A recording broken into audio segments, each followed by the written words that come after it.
OMG! Hey, what's up guys? Today we're doing a different kind of video. We're going to be rounding up our top 5 rarest Beyblade item in the world. So this top 5 list is going to be based off of our personal opinion. You know, we're factoring like stuff like price, you know, how often do we see these? Can you get these still? Like, are they still available and whatnot?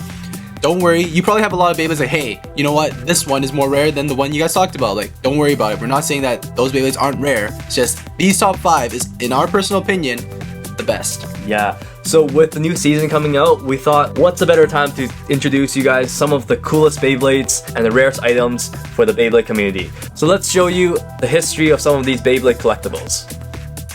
So with number 5, we're featuring an item from the Metal Sega. This is a rev-up launcher. It's a cool item because it kind of helped us really get into the Beyblade world when we first started making our videos. And it's actually exclusive to the Hasbro brand initially, so it was only released in North America. It came in later in the VS set released in Hong Kong, and it's one of the most powerful launchers to ever release. And there's even speculations and rumors saying that this rev-up launcher is just so powerful that it becomes unfair and also very dangerous for people to use it. So maybe that's why they stopped making it in the Metal Fury season. The launcher actually breaks really easily too, because if you use the button to release the Beyblade, the gear inside could break. And if that gear breaks, then your launcher is useless. The demand is so high, and we just think this is one of the coolest Beyblade collectible items that you will find. So if you still have yours, definitely keep it and don't break it. Number 4. So the Beyblade that we're going to be featuring for number 4 is from the Plastic Generation. It's BeybladeGeeks Turbo, or short, Dronzer GT. So this Beyblade was one of the ones that were last to be released for the Plastic Generation. It's super rare. It's also probably going to cost you a few $100 if you want to find it, and it looks amazing. I think competitively, this Beyblade at the time was really kind of sought after because everyone was trying to get it. So it definitely puts the Beyblade up there in the rarest Beyblade in the world, because when we were young, we were definitely looking for this Beyblade too. So for number 3, the Beyblade we're putting on the list is Shining God MS. This is the Beyblade released in the later phases of the Plastic Generation. And overall, it just looks like really cool Beyblade. And it looks similar to Vulcan Herusius. So at this point when we're making this video, this Beyblade is so rare that it costs about $500 now. So definitely if you are a collector for the HMS series, this is probably one of the Beyblade that you have to get in your collection. Originally, this Beyblade was only like $8, brand new. So think about that.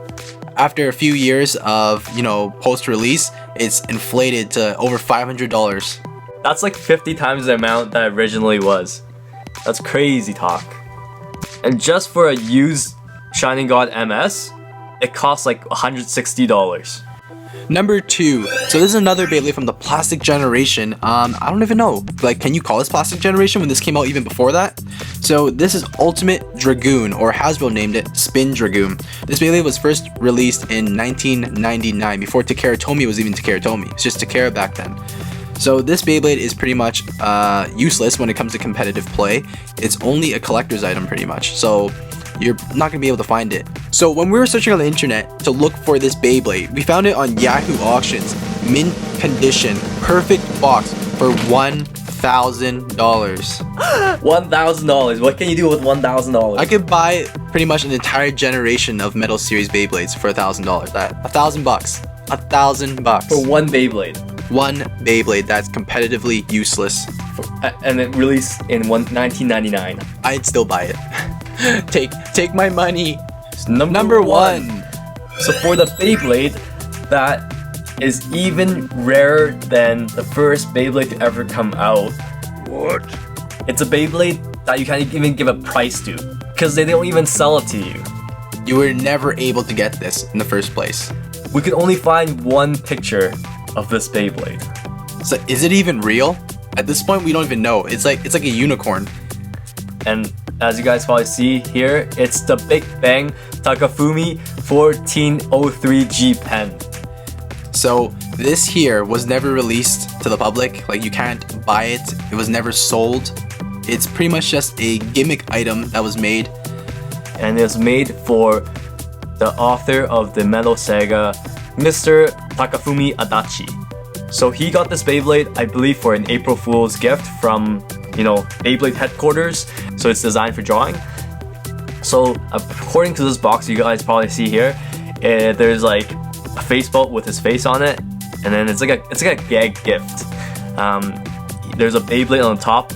So like you guys know from the Metal Saga, like the classification, if it's 230 WD or like 105 HF or something like that, the 230, the number, it means like a millimeter size. So 230 would be 23 millimeters. So this pen is 140.3 millimeters long. So that's why it's classified as Bigbang Takafumi 1403 G pen. G pen is the tip of the Beyblade, right? So it's just like funny kind of gift that Takafumi Itachi got. We think this is like one of the coolest thing ever. He got it as a gift. It was never sold. No one could ever get it. It's a Beyblade that's priceless. And that's why this is the #1 rarest Beyblade in our list. This rounds up our top 5 rarest Beyblades. So, do you guys want to see more of this? Also, let us know in the comments section, hey, what Beyblade do you find most rare? Or is there another Beyblade that you think is more rare than the list that we have? Or what's rare in your collection? So like we mentioned earlier, this top 5 list is just based off our personal opinion. We know that there's a lot of other rare Beyblades out there, you know, such as Ultimate version of Dragoon MS, there's Dronzer MS, Black Dronzer, yeah, there's Bloody Devil, the Magnacore Stadium, like all that stuff. Like there's a lot of rare Beys and there's a lot of different variations, right? Like some that you may not even know about. For example, here, this was an awesome pick that was submitted by Kay when we tweeted about, hey, what do you want to see or what's a rare Bey? He replied with this.